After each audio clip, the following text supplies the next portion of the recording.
سامعین مکرم، آج سے 4 ماہ قبل بیمار ایران متاثر ایرانی وائرس مسٹر حنیف قریشی اس کے بیان علی کا پہلا نمبر کی تردید کا سلسلہ شروع کیا تھا۔ اسی دوران عالمی وبا کرونا وائرس پھیلا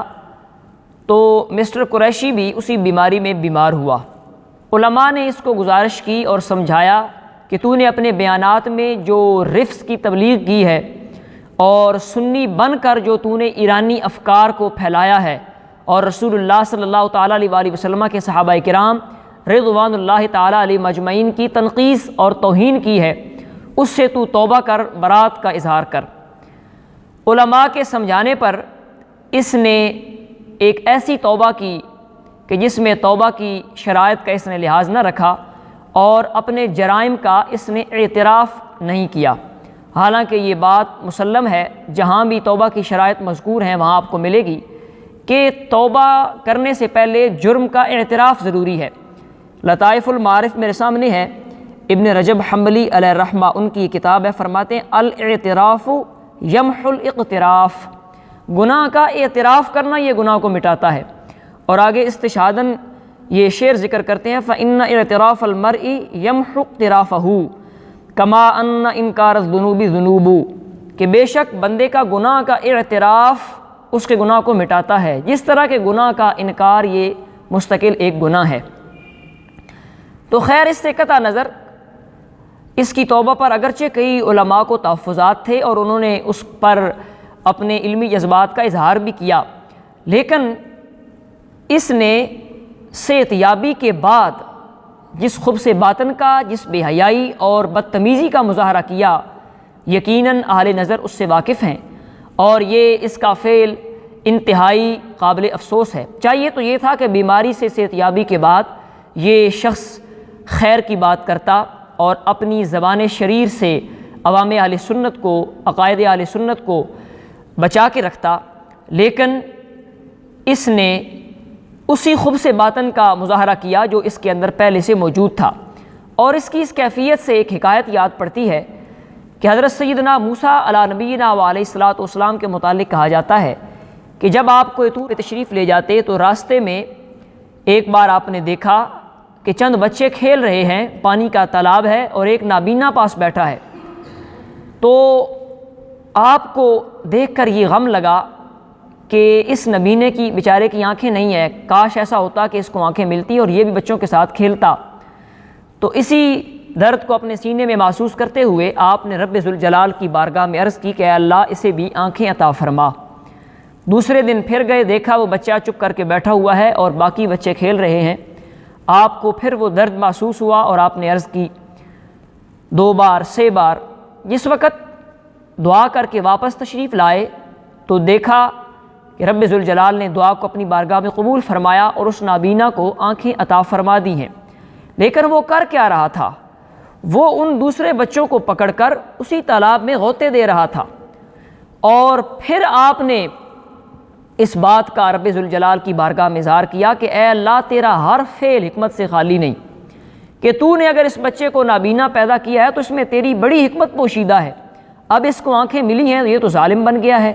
اور اپنی بینائی کا جو جائز استعمال ہے وہ نہیں کر رہا۔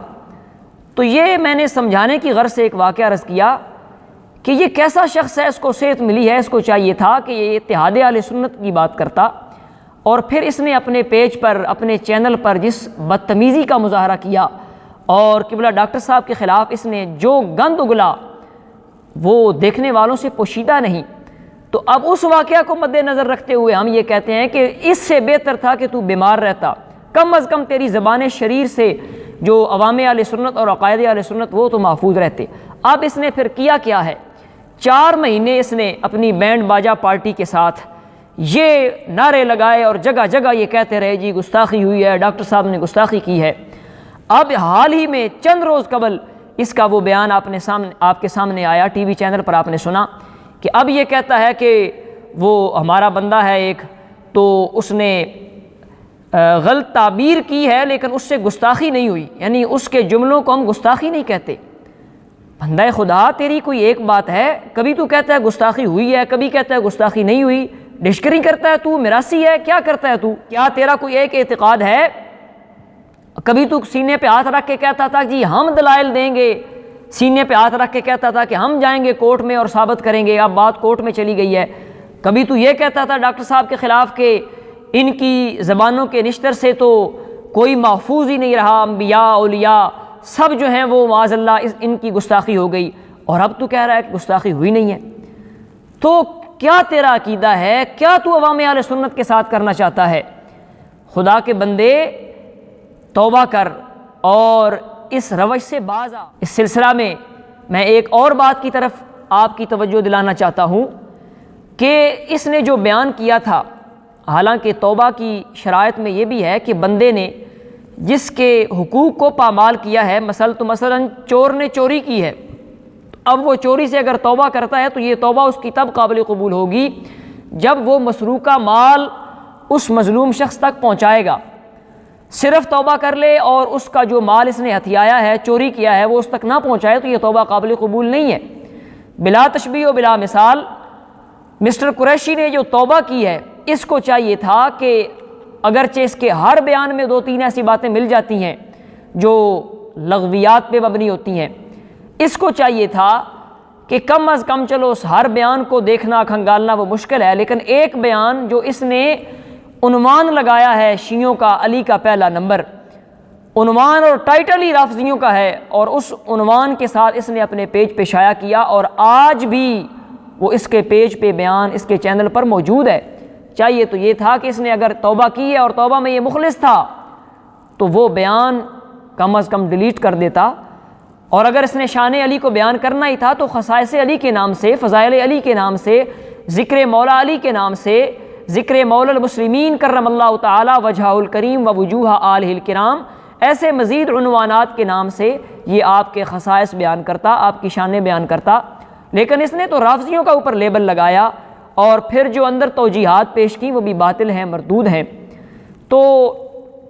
ایسی صورتحال میں ہم نے یہ فیصلہ کیا کہ وہ اس کی تردید کا جو سلسلہ شروع کیا تھا، 4 حصے اس کے آپ نے سماعت فرمائے۔ چونکہ اب اس نے وہ بیان ڈیلیٹ نہیں کیا اور پھر اسی پہلی روش پر یہ آ گیا ہے، تو ہم نے بھی کہا کہ اس کی تردید کے بقیہ جو حصص ہیں ان کو بھی سامعین کی نظر کریں، اور پھر یہ بھی بات ہے کہ اس مترفضہ پارٹی نے جتنا زہر پھیلایا ہے اور عوام اہل سنت کو ایران کے ٹریک پر چڑھانے کے لیے انہوں نے جتنی محنت کی ہے، اب وہ وائرس عوام کے ذہنوں اور عوام کے جسموں اور عوام کے دلوں سے نکالنے کے لیے بہت زیادہ کوشش کرنی پڑے گی، اور عوام اہل سنت کو صحیح عقیدہ اہل سنت بیان کرنا پڑے گا۔ تو انشاءاللہ العزیز ہم چند ہی دنوں بعد اس کے بیان علی کا پہلا نمبر، اس کی تردید کا انشاءاللہ 5واں حصہ آپ کے گوش گزار کریں گے۔ رب ذوالجلال کی بارگاہ میں دعا ہے کہ وہ ہم سب کو ہدایت عطا فرمائے اور عقیدہ اہل سنت و جماعت پر قائم دائم رہنے کی توفیق عطا فرمائے۔